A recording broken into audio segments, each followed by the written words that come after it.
Olá, eu sou Rodolfo Lacerda e você está no podcast Música em Rede. Aqui eu converso com profissionais do mercado da música, conhecendo melhor os seus trabalhos, perrengues e principalmente trazendo inspirações e dicas para que você, artista ou profissional da música, possa aprender com essa galera incrível e evoluir a sua carreira. Se você ainda não conhece o Música em Rede, então segue a gente lá no Instagram, @Música em Rede Oficial, para ter acesso a muito conteúdo útil para evoluir a sua carreira. E se você quer de verdade entender como ter uma carreira sustentável na música, eu recomendo fortemente que você acesse musicaemrede.com.br e conheça o nosso método que pode colocar sua carreira nos trilhos da formação de fãs reais e ser uma virada na sua carreira musical, certo?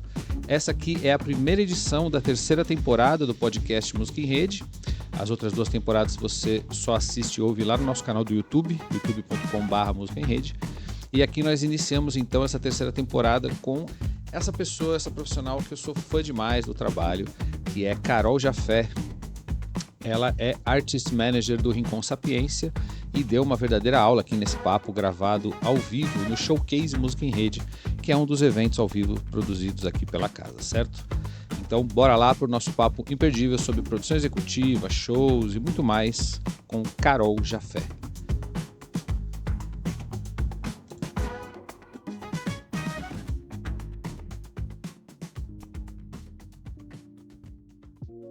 O Carol Jafé trabalha com o Rincon Sapiência, né?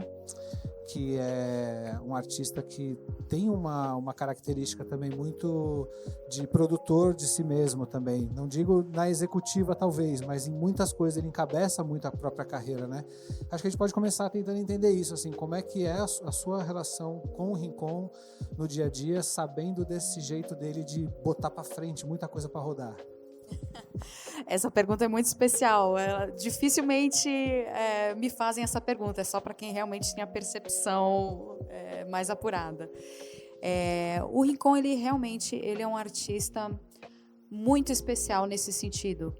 Ele é um artista muito complexo e muito plural, né? E toda essa bagagem, né? Essa cultura, esses estudos que ele carrega dentro dele, ele aplica no trabalho, né? Então ele traz para o trabalho, né? Então ele faz nascer muitas coisas dentro do trabalho através do olhar dele.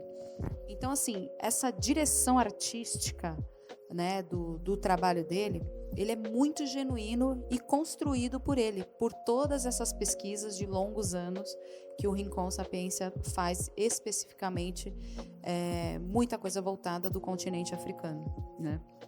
Então, assim, para mim isso é maravilhoso, porque existe uma troca muito intensa nesse sentido, porque para mim eu aprendo muito, né? Porque ele já vem com uma bagagem, com uma pesquisa cultural tão profunda e tão intensa, que assim, o que cabe a mim é receber toda essa riqueza e distribuir para o mundo. Claro, não só de forma operacional, mas também, sem dúvida nenhuma, a gente lapida junto, né? Então ele traz toda essa riqueza para a mesa, a gente olha isso, entende com ele, esmiuça nos detalhes, né? E a gente vai lapidando junto. Acho que meu papel é esse, né? De auxiliá-lo, então, a gente visualizar e materializar tudo isso que vem da mente dele, né? De tudo que ele traz de tão especial, né? Então, eu acho que o meu papel nesse sentido, pensando em direção artística, é isso. Ele coloca na mesa, todos nos alimentamos, né, dessas maravilhosidades que ele traz, e aí, não só pensando em distribuição, mas a gente ajuda a lapidar, entender o que é melhor para o momento da carreira dele, agora, se faz sentido agora ou mais para frente, se a gente fatia isso ou se a gente leva isso inteiro, né? Então a gente vai tentando entender como trabalhar isso, mas sem dúvida nenhuma, tudo que ele traz, a gente coloca na rua. Dá para perceber que tem um planejamento muito redondo. Eu acho que isso também é para quem está trabalhando com música ou quem está em produção junto com o artista, entender que precisa, não sei, eu acho que nesse momento ele com certeza tem muito dessa consciência de saber que as coisas têm um momento para serem feitas, mas é muito comum a gente ver artistas terem uma ansiedade para botar as coisas para rodar, tipo, meio que o mais rápido possível, né? Botei uma música pronta, já quero botar para lançar mês que vem. Tem muito isso, né? E tudo é tão bem planejado né? Que eu acredito que o que está acontecendo agora, nesse mês, no trabalho com ele, deve estar pensado, sei lá, ano passado, provavelmente. E qual é esse tempo que vocês costumam ter de antecedência para poder fazer as coisas com a qualidade que precisa? Claro. Olha, no melhor dos cenários, a gente tenta trabalhar a longo, médio e curto prazo.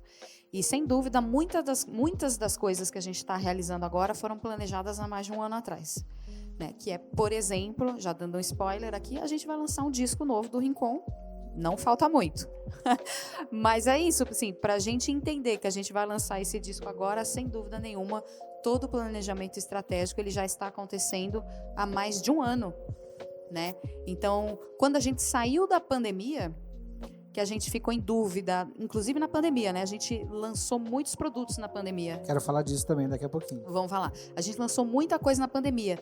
E aí, a gente também chegou a ficar em dúvida. Será que a gente lança um disco na pandemia? Será que não? A gente optou por não, mas a gente depois fala disso.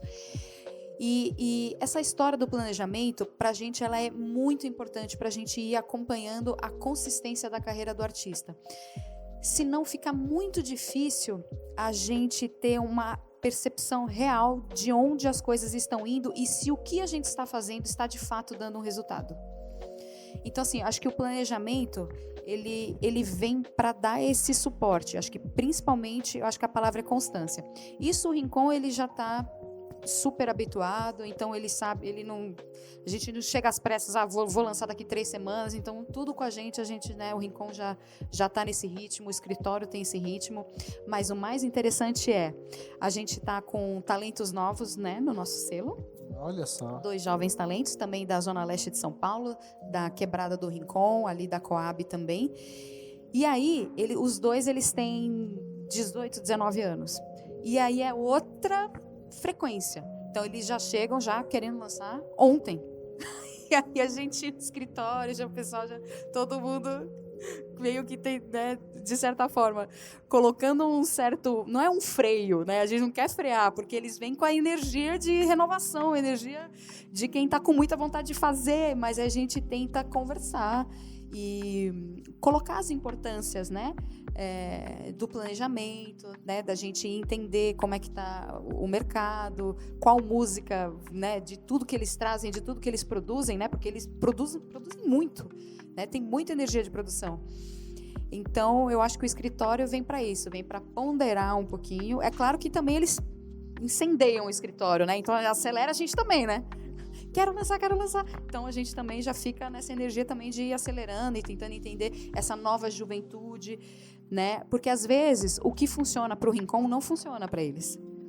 Então, a gente já, né? O Rincon, ele já existe uma carreira estável e constante, né? Que o Rincon Sapiência tem, mas eles ainda estão construindo uma carreira. Então, não necessariamente o que eu penso e a mentalidade que eu tenho para olhar o Rincon definitivamente não é a mesma mentalidade que eu tenho para olhar para eles. Qual é o nome dos artistas?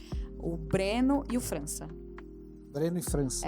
Eles são uma dupla, assim, do rap, do drill, trap, assim, fantásticos. Assim, é a galera do freestyle mesmo, assim, deitam de rimar.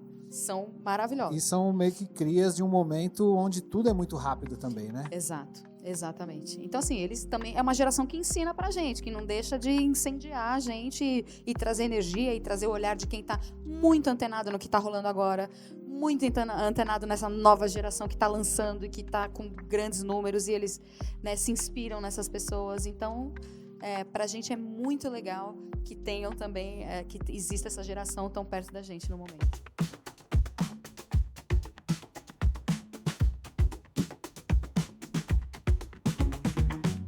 E esses processos, toda essa cadeia, né, que está em volta, né, que também são parceiros do Rincon Sapiência, né, quer dizer, nós somos um escritório que é a cabeça, que é o centro, né, é o ponto de comunicação de todo esse ecossistema, e tem todos esses braços, esses parceiros que orbitam e são nossos braços também. Né? Então, que é a nossa distribuidora, que é a nossa agência de comunicação, né? Então, assim, tem, né, a editora, né? Que a gente tem uma editora, nós somos um selo, uma editora, então nós temos uma outra editora, uma major, que administra a nossa editora. Então, quando a gente vai lançar uma música, a gente precisa ativar toda essa cadeia de pessoas, né? Porque a gente não lança sozinha. Então, eu estou distribuindo, então, o fonograma, né? Tá vindo comigo o pessoal da Altafonte. Tudo relacionado à obra, tá vindo comigo o pessoal da BMG. Né? Vou lançar uma música, tem o pessoal do criativo da Mind junto com a gente, pensando nos desenvolvimentos, né, do criativo, a comunicação e tudo que diz respeito a a comunicação do Rincon no digital, nos shows, em tudo que a gente faz. O pessoal do time da Trovoa está com a gente, né? Então, quer dizer, os embriões eles nascem de nós, vêm junto com o Rincon, o escritório opera, mas a gente precisa fazer toda essa cadeia de braços e de parceiros lançarem junto conosco. Andar no mesmo ritmo, né? Para poder fazer bem feitinho. Para a música Exato. tocar direito. Para a música tocar direito. E, sem dúvida nenhuma, a gente lança com muito mais força, com muito mais potência, né? Todos os nossos parceiros acreditam muito no nosso trabalho, confiam muito no nosso trabalho, gostam muito do trabalho do Rincon. Então, para a gente é muito importante que os parceiros realmente estejam muito interessados no trabalho. Né? Isso é uma questão até interessante, que geralmente as pessoas perguntam como escolher a melhor distribuidora, como escolher uma distribuidora, como isso, né? Tô mudando de assunto, mas está no mesmo. Ótimo. Como escolher uma distribuidora, como escolher uma gravadora, então fica essa dúvida, né? Fica essa questão. Mas isso não é só para distribuidora e para gravadora, essa é uma questão para todas as áreas que o artista precisa se relacionar. Né? E é aquilo que a gente já falou muito. Eu acho que o melhor lugar é o lugar que a outra parte tenha muito interesse no artista. Eu acho que a resposta ela é muito simples.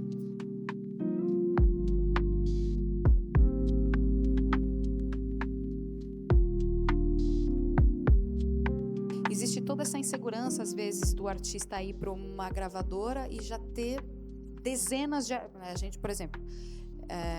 O Rincon Sapiência é um artista de rap. Então, você olha determinada gravadora que tem um monte de artistas de rap, você pensa, puxa, né? Em que momento será que o artista que eu trabalho vai ser prioridade dentre todos esses outros talentos, né? Que tem nessa gravadora? Isso acho que para todas, né? E é isso, eu acho que na negociação, que sou eu que faço isso, acho que o gestor, né, ou o manager, ou enfim, quem está representando esse artista no momento, tem que ter um pouco esse feeling, né, de entender, de sentir onde que vai ser o lugar, né? Eu acho que tem que conversar com vários lugares antes de entender onde é o melhor lugar. E tem que ter esse feeling, porque às vezes nem sempre a melhor proposta financeira é o melhor lugar para o artista estar, né? Às vezes as propostas elas podem divergir bastante, né? Então, um determinado espaço pode oferecer uma proposta financeira muito alta, outra nem tanto, e a gente tende a olhar para quem está oferecendo uma grana maior, porque você pode, né, desenvolver melhor o seu trabalho. É claro que dinheiro é muito importante nisso. Para lançar um disco, gente, é caríssimo lançar um disco. Todo mundo sabe que todo mundo que é artista sabe que para lançar um disco de qualidade, que você precisa gravar num bom estúdio, que tem que ter uma excelente pessoa para fazer uma mix, uma master, fazer uma distribuição legal, gravar um videoclipe e contratar os outros serviços, né? Quer dizer, não tá fácil a vida do artista independente, né? Às vezes alguém vai oferecer uma grana maior, mas o cuidado e a prioridade talvez não seja vantajosa a médio e longo prazo. Isso pega demais, né? Porque, por exemplo, você recebe X valor e aí você planeja como usar este valor, né? Vou gravar X videoclipes, vou gravar X conteúdo, né? Preciso contratar X serviços e tal, para lançar um disco. Já está, né, organizado para onde vai essa grana. Só que aí você assinou um contrato de 3, 4, 5 anos, e aí você usou esse dinheiro em 6 meses. E aí, você tem mais 5 anos pelo frente, o que você faz depois? Numa porcentagem que vai ficar para essa E uma porcentagem aí você não recebe mais nada até, né, até abater o valor, enfim. Então, assim, negócios da música. Precisa O Advanced, ele tem essas pegadinhas. Ele tem essas pegadinhas, só a gente fez muitos Advanceds em muitos lugares, assim, ó, e só negociando muito para entender mesmo que... Para quem está ouvindo a gente, explica um pouquinho o que é o Advanced. Advanced. O Advanced, né, é um termo em inglês, que em português a gente usa o termo adiantamento, que é quando você fecha um contrato, um negócio com algum parceiro, que pode ser uma editora, uma gravadora, ou algum outro prestador de serviço, até mesmo um investidor, uma pessoa, né, que possa entrar nesse investimento, coloca um dinheiro na sua carreira para você fazer uso em determinado produto, que pode ser um disco, pode ser um single, pode ser qualquer outro produto, geralmente musical, né? E aí você, né, fica com este adiantamento, e esta outra pessoa significa que ela está aguardando os frutos, né, deste adiantamento que você está recebendo, né? Então a expectativa, né, deste outro lado é que não só ela receba de volta, óbvio, 100% do valor, mas com que ela dobre, triplique, quadriplique este valor. É um investimento. Estamos falando em negócios, né, pessoal? Negócios. Amigos, nós sabemos quem anda conosco, né? Mas negócios são sempre negócios. E ainda né? bem que existem os negócios, porque viabiliza muito tudo, né? Os negócios são maravilhosos. Eu acho que é isso. E o mais legal é pensar que os negócios, de fato, é sim uma outra parte acreditando neste trabalho, né, investindo nesse trabalho, falando, nossa, isso é incrível, vale a pena eu desembolsar X valor nesta obra, nesta pessoa que tem esse trabalho especial, acho que vale muito a pena. É isso. Eu acho que é muito, muito... E assim, geralmente, esse adiantamento, ele é calculado sobre a renda, de quanto rende esse artista atualmente. É mais ou menos baseado em cima desse valor. Né? Então, se você rende X mensalmente, anualmente, né? Existe todo um cálculo feito em cima disso para que, de fato, garanta que também esse valor ele seja, de fato, né? Entregue. Entregue. É isso.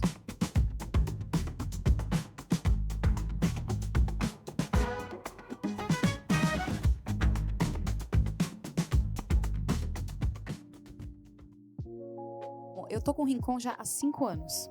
E quando ele abriu o selo, né, nós abrimos juntos, né, quando ele saiu do antigo escritório que ele trabalhava e me convidou para estar com ele nessa jornada, ele já falava que queria trazer mais pessoas, que ele já dizia, eu sou o primeiro produto deste selo, precisamos trazer mais gente.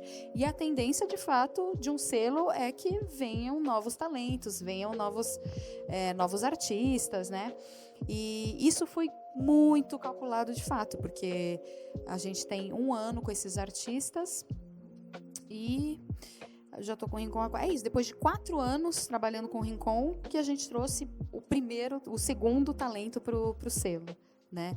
Então, de fato, foi muito bem pensado, foi num momento que a gente estava estruturado para poder receber esses talentos, para poder investir nesses talentos e construir novas carreiras, né? Então, de fato, foi extremamente bem pensado.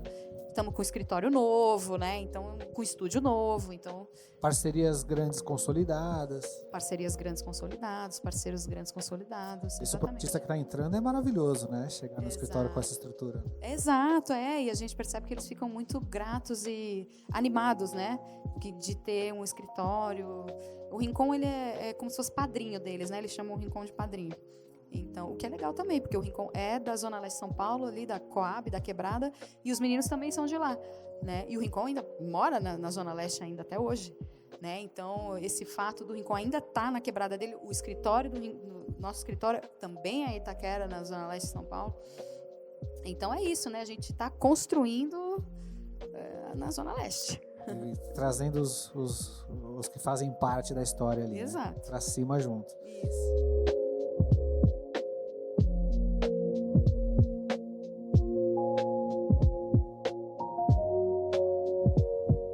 Queria voltar um pouquinho na pandemia, que foi um momento muito drástico.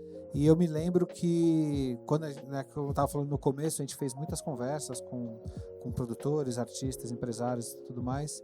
E existia um receio assim violento, né, de lançar música. Será?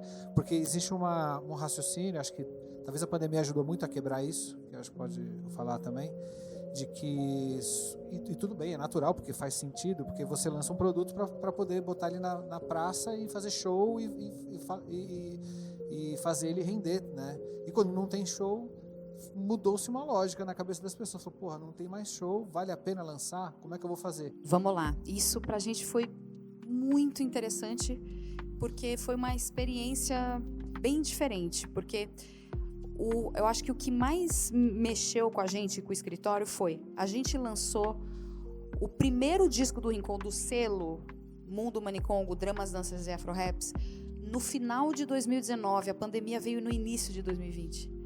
Então, assim, a gente lançou um disco que a gente não fez turnê. A gente não rodou com o disco. Então, assim, foi muito difícil pra gente isso, porque a gente fez um baita investimento, né? A gente criou muita coisa, e era uma turnê de Afrobeats, e era uma coisa, né? A gente tinha planejado, assim, uma coisa muito especial para a carreira do Rincon. E era um disco que veio de uma força que ele tava com um single estourado e chamando uma atenção muito grande no mercado, estourou bolhas, né? Ele furou bolhas grandes. Exatamente. E aí a gente não rodou com o disco. Eu acho que a gente fez, sei lá, 5 shows. Tipo, nem isso, talvez. A gente fez uns 4 shows, mais ou menos, do disco. E aí já entramos em pandemia. Então, assim, 2020 foi muito difícil pra gente. A gente, né, no primeiro semestre não sabia pra onde ir, o que fazer. E aí a gente começou a fazer os primeiros lançamentos no final de 2020 já. Tipo, a gente ficou 1 ano quase que sem saber o que fazer. E aí, quando foi 2021, aí a gente começou a lançar. A gente falou, olha, a gente vai precisar fazer alguma coisa. O que a gente vai fazer? A gente começou a entender para onde o mercado da música estava indo, porque como que a gente ia sobreviver, né? E tiveram vários movimentos, o movimento da graxa, o movimento, né, de todo mundo que trabalha com evento, né? E aí a gente começou a fazer lançamentos. A gente falou assim, não, vamos continuar trabalhando. Vamos gravar e lançar. Porque a gente não tinha show, não tinha nada. Então, a gente começou a lançar muito. 1, 2, 3, 4. A gente lançou muito, realmente. A gente lançou muita música. E funcionou muito fazer lançamento, que a gente não esperava fazer tantos lançamentos e que fosse funcionar tanto. Porque aí a gente começou a fazer vários trabalhos que não estavam envolvendo eventos, né, externas, nem nada disso. Mas a gente estava fazendo outros trabalhos. Aí as marcas chegaram muito forte com a gente. Mas chegaram muito, muito forte. Esse caminho que vocês observaram de, pô, não tem show, mas vamos criar coisas que pode ser tão forte, tudo bem, o show é show, turnê e tal, mas conseguiram ter uma força que chamou a atenção de marca E aí, assim, o que a gente percebeu é que quem estava conseguindo colocar investimento na música naquele momento eram as marcas.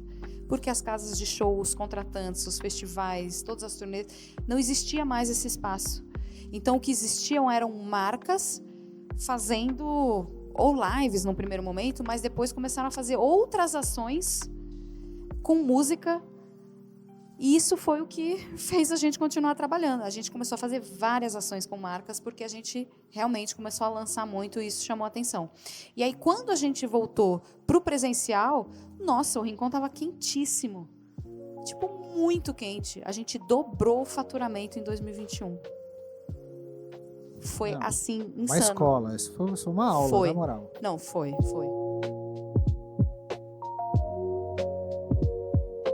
A gente começou a notar para onde o mercado da música estava indo quando a gente, de fato, percebeu que as marcas estavam realmente... Eu acho que era o único setor, né, era a publicidade, que estava colocando investimento na música na época, né?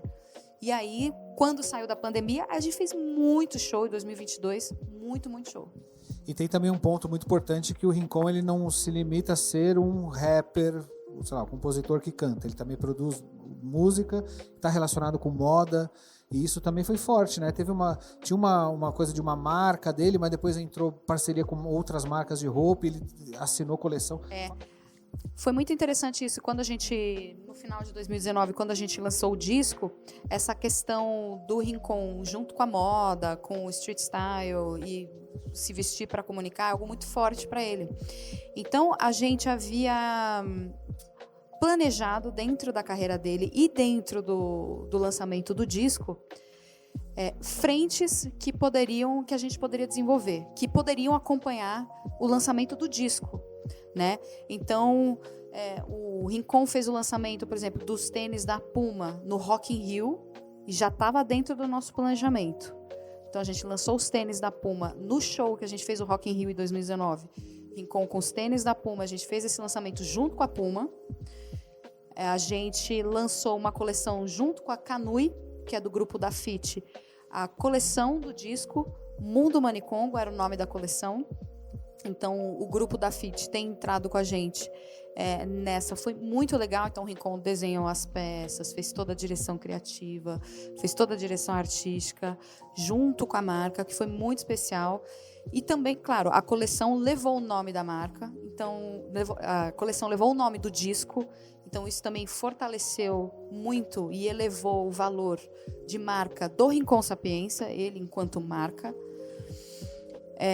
E isso, acho que a gente foi criando esse valor em cima da carreira do artista, né? Essas ações que a gente fez. Eu acho que isso também foi muito importante para ter gerado esse resultado na pandemia. Principalmente quem está mais no começo, entende que a carreira é fazer música e tentar vender show. E por mais que isso seja uma verdade, você tem que fazer música e fazer show, tem muito mais possibilidades, tem muito mais coisas, né? Porque a música ela se trata muito de conexão emocional e o artista ele acaba tendo, por ele trabalhar com arte, né? Isso abre possibilidades de você poder se conectar com as pessoas e com parceiros de uma forma muito mais ampla. Exato, e aí é pensar em como você pode materializar e levar para a rua esse sonho, essa música, né, que as pessoas tanto se conectam. Então as pessoas tanto se conectam com o Rincon e com as obras dele que a gente faz uma camiseta, né, desenhada por ele, assinada por ele, e aí esse fã se aproxima mais desse artista, do universo desse artista, tem vontade de consumir mais, né? Então, assim, acho que essa aproximação da relação do artista com o fã e com a sua audiência, ela só se fortalece e se constrói cada vez mais conforme a gente também vai criando outros produtos e outras formas de se conectar, né, com o nosso público. Então, acho que isso é incrível. Então, assim, não só vender shows, mas eu acho que o gestor e o artista, acho que eles podem pensar em outras formas, não só de arrecadar financeiramente, mas sim de fortalecer a marca desse artista, o branding desse artista, né, para poder até desenvolver outras coisas. Por exemplo, o Rincon, além, né, de todos esses talentos, ele é produtor musical. Então, muitas coisas, às vezes a audiência nem sabe sobre ele, que ele produz muitos trilhas para campanhas publicitárias que nem tá o rosto dele, que nem tá o nome dele, nem nada, mas o que você tá ouvindo é trilha feita por ele. Olha só, não sabia disso também. Então, né? Então isso para ele também é muito legal. O Rincon já fez trilhas de filmes, né? Essa medida provisória que foi para o Grande Prêmio de Cinema Brasileiro, que a gente teve lá, o Rincon teve lá no Rio de Janeiro, no teatro, para ver, porque ele foi finalista como melhor trilha do cinema brasileiro, o Rincon Sapiência, que fez a trilha do filme do Lázaro Ramos, junto com Kiko e Plínio Profeta. Então, assim, para ele isso é maravilhoso, enquanto artista, enquanto produtor musical, né? Enquanto designer de moda. Enquanto designer de moda. Como empresário de novos artistas. Enquanto empresário, então. Não, maravilhoso. É muito importante ter essa referência para saber que é possível. Claro que tem tempo para tudo, né?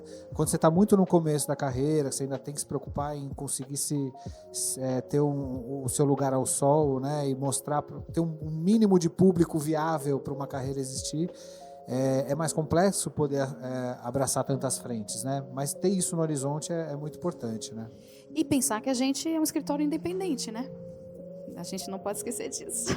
Nós somos um escritório independente. É tudo luta. É tipo fazer show hoje, trabalhar hoje para almoçar amanhã, entendeu?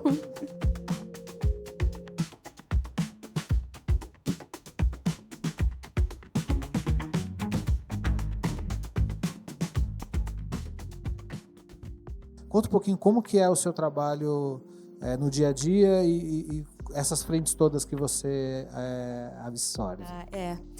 Bom, é que a nossa estrutura no escritório, ela não é muito grande, né? Então, assim, eu acho que como qualquer músico independente que tem um parceiro do lado, eu sou essa pessoa, correria. A gente aqui, o nosso escritório é correria mesmo, correria de trabalho.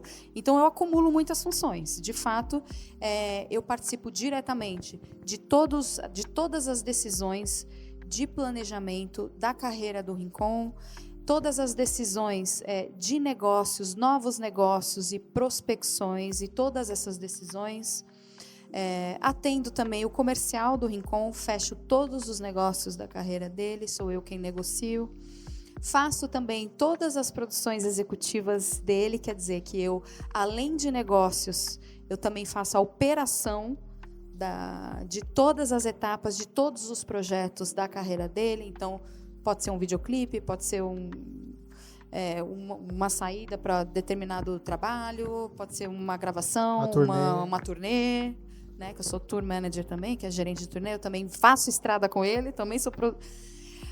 gente, a vida é correria, gente. A gente também é um selo, uma editora, que eu também controlo o catálogo do Rincon, controlo as obras dele. Enfim, gente, essa é a nossa vida.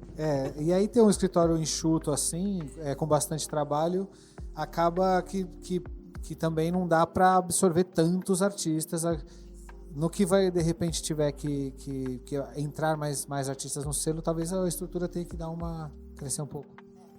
Exatamente. Então, assim, por conta da nossa estrutura, ela no momento está nesse modelo, então até onde a gente consegue chegar é o que, de fato, nós temos ainda com uma certa dificuldade por conta da nossa estrutura. A gente já tem 3 talentos por um escritório pequeno, né? Por um escritório que ainda é editora e é selo, né?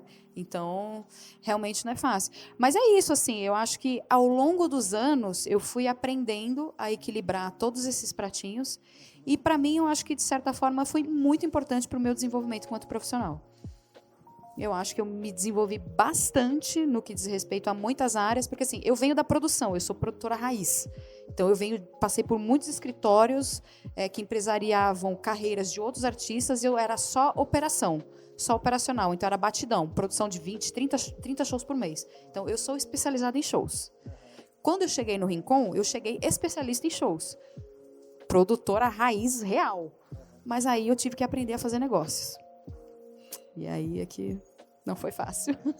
Pô, eu fico muito feliz de ver um escritório de um artista independente tão produtivo e com entregas tão potentes, né? Acho que a gente pode até falar um pouquinho dessa parte dos shows e das turnês, que acho que é um ponto muito legal. Os shows, eu acho que para nós, eu acho que para todo artista, na verdade, é a base, né? Eu acho que o show, o fato da gente viajar com a turnê, viajar com o show e encontrar os fãs, encontrar a nossa audiência, ela é fundamental para a carreira do artista continuar e ter constância. Acho que a partir do momento que começa a entrar numa dificuldade de shows, principalmente do Rincon, do momento de carreira que ele está, eu acho que é importante o escritório repensar o planejamento, repensar o momento de carreira do artista, entender como é que está o fluxo de lançamentos, porque o show ele é resultado do trabalho musical do artista. Então, esses shows eles têm que acontecer, de uma forma ou de outra, do menor ao maior. E a gente se dispõe a isso. E o Rincon é um artista que se dispõe a isso, principalmente em espaços e cidades que a gente ainda nem foi. Que a gente não conhece. Por exemplo, semana que vem a gente está indo para o Acre para fazer o show. Festival, né? O Acre, ele não é um estado que não está sempre na nossa rota, né, do dia a dia de shows e turnês e festivais. Então, para a gente é muito interessante. Quando o pessoal da produção do festival entrou em contato conosco, foi assim... A gente facilitou muito a negociação, porque a gente fez questão de levar o Rincon para lá. É um estado que ele nunca fez show. Né? Então, a gente entende que esse quebra-cabeça, né? De, às vezes, facilitar a ida do artista, né? Entender quais são as condições e tentar, de fato, viabilizar estar lá. Né? Até porque a segunda volta naquele lugar normalmente pode ser ainda mais forte, a terceira ainda mais, e a construção da experiência do ao vivo é muito forte. Inclusive, eu tenho visto que o palco do Rincon está cada vez mais... ali a coisa dos LEDs, dos painéis, era uma coisa que antes não tinha, eu acho, né? Não sei, estou chutando aqui, a gente não conversou sobre isso antes. Quero entender como é que tá isso, porque o show tá tem uma experiência de ao vivo ali que está sendo pensada de audiovisual, uma coisa que não tinha, né? Como é que tá essa história? Pois é, que bom que você notou, obrigada. Pois é, a gente tá... assim, nessa última turnê, quando virou o ano, a gente fez uma construção artística nova, né? Apesar da gente não ter lançado um novo disco, a gente mudou o show, a gente estruturou um novo show, porque a gente sentiu que a gente precisava renovar o nosso repertório e levar algo novo, porque a gente não tinha um disco novo, um produto novo, né? Então, o que a gente poderia levar para a nossa audiência que já viu o show do Rincon tantas vezes? Né? Então, essa era uma preocupação nossa. Às vezes, até, por exemplo, cidades que a gente vai muito, né? Por exemplo, Rio de Janeiro, até mesmo São Paulo, que é a nossa praça principal. Quer dizer, como a gente renovar, né, o nosso show para que a nossa audiência, que quem for nos encontrar, encontre algo novo, encontre algo especial, tenha uma experiência massa de show, se encante por aquele ao vivo. Porque eu acho que o nosso papel é esse, né? Eu acho que é preparar o melhor para quem estiver assistindo o nosso show ter a melhor experiência do ao vivo possível. Por isso que a gente faz essa preparação, tanto técnica, né, do show, artística, quanto toda a equipe que trabalha para estar conosco, para entregar o melhor de fato. Você tem uma equipe muito, muito massa que acompanha, né? Como é que é o tamanho dessa estrutura? Quem são essas pessoas que acompanham o turnê? Tem técnico, tem iluminador, tem produção de campo? Como é que é isso? Ah, legal demais. Temos. Porque quem olha o palco vê o DJ e ele, né? Exatamente. Ó, no momento a gente está viajando com o técnico de monitor, o técnico de PA, um técnico de iluminação, que também é o nosso VJ. Um produtor de campo, produtor técnico, o Rincon, o DJ e eu. Você vê, né? Às vezes é difícil negociar, mas ele fala, nossa, mas tudo isso de gente para 2 pessoas no palco? Mas logística é uma questão séria. Não dá para... Não dá para abrir mão. Não dá para chegar agredindo. Tem que ponderar. Não é assim também. Também depende do tamanho do show, depende da casa... Porque às vezes em espaços menores é uma mesa só, então eu vou com um técnico de som só, que faz PA e monitor, né? Que é o Leandro, o Ledred. Abração, Ledred. O Edu Luz, nosso querido camisa 10, que a gente chama nosso camisa 10, Edu Luz, que é nosso VJ técnico de luz. E aí é maravilhoso, porque é tudo muito sincado. A equipe do Rincon é uma equipe que trabalha com o Rincon há muitos anos, então é uma equipe muito redonda, que entende muito tecnicamente, conhece muito o show dele. Então, é muito bom trabalhar com uma gig que já tem experiência com o artista já. Existe uma estrutura que precisa ser levada, claro, como você falou, às vezes tem que negociar e diminuir de acordo com a necessidade, mas a entrega do show, do palco, só acontece se existir uma equipe muito competente e afiada junto ali, né? Sem dúvida nenhuma, por isso que a gente faz questão de viajar com o time completo, né? É sempre a nossa prioridade. Aí a gente tenta entender qual é a estrutura do espaço para ver se a gente consegue viabilizar, né? Acho que cada caso é um caso. Todos os casos, cada um dos casos a gente estuda com carinho e tenta viabilizar sempre.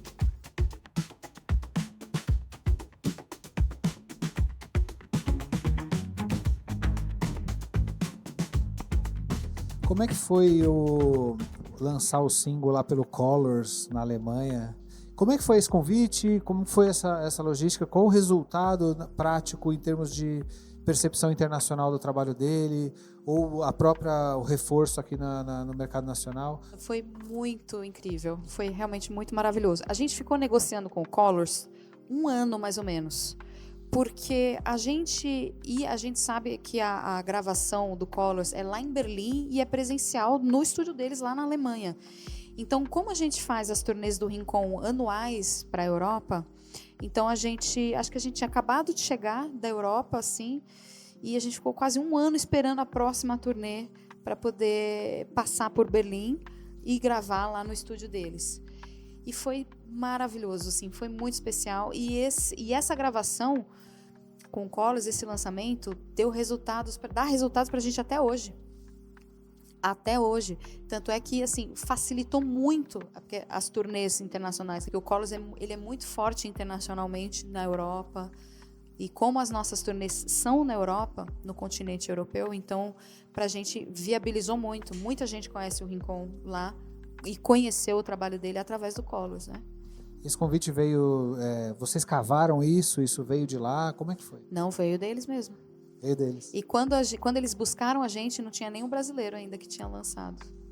Depois eles até fizeram uma edição aqui em São Paulo. Vieram pra cá e gravaram com outros artistas aqui, né? Que também foi bem especial, né? O dele foi qual mês mesmo? Qual ano que foi A gente lançou em 2019 e fez Mundo Manicongo, a gente colocou dentro da estratégia do lançamento do nosso disco. Depois eu preciso te contar melhor desse case, que a gente fez. A gente lançou uma coleção de roupa, a gente lançou o Colors, a gente lançou tênis no Rock in Rio. A gente fez uma sequência de ações.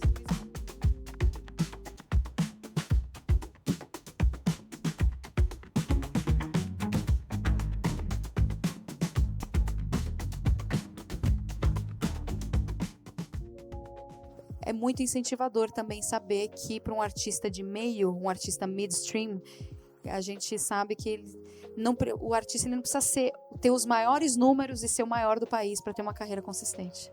Isso acho que é a maior... É a maior lição. A maior lição, e é o que eu também me apoio muito no trabalho com artista, acho de entender que você não precisa ser o milionário da música para ter uma carreira sustentável, né? Acho que isso é muito importante para entender, de não ficar nessa comparação. Lógico, é importante aprender com quem está num tamanho muito grande, jogando um jogo milionário. Massa, legal entender esse rolê. Mas saber que é muito possível ter uma carreira viável sem precisar estar nessa situação, né? Ou seja, como é possível, né? Isso é muito forte, muito legal. Música em Rede, o podcast e todo o conteúdo que a gente produz é sempre voltado mais para entender o backstage da coisa, né? Não sei o que você pode falar ou não, mas alguma coisa do planejamento estratégico, de algumas coisas que vocês devem fazer. Eu sei que tem muita coisa que não dá para falar, porque senão já entrega demais. Entrega demais. Mas como que tá isso, assim?